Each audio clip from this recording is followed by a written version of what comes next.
And so a lot of people died because they could not raise the money to pay, for the health services that they were being given. And so the National Health Insurance came to resolve that problem. And so once you had a card and you had paid your premium, then you were given the care, and the health insurance authority refunded the amounts used to treat you to the facility.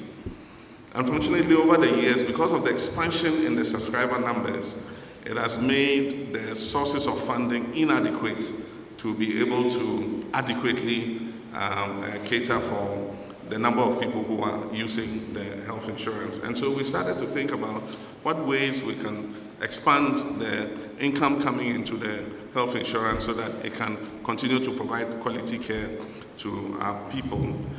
In our time, we had recommended that we're going to take 10% of the annual budget funding amounts from the oil revenues. We have what we call ABFA. It's called the annual budget funding amount, which constitutes 70% of the total receipts Ghana makes from oil revenues.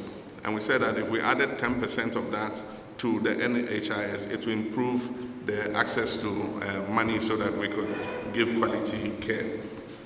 Unfortunately, this government has introduced something they call the Capping and Realignment Act. And what that does is, it says that all statutory funds and other funds should not exceed a certain percentage of the total budget.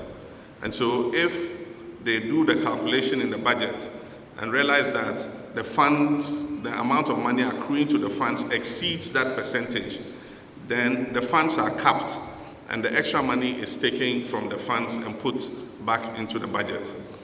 And so because of capping and realignment,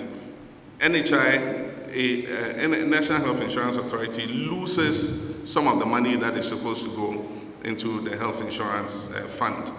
Aside from that, additional monies are taken out of the fund to pay trainee allowances, and then additional monies are taken out of the fund for what they call the essential drugs list or something like that.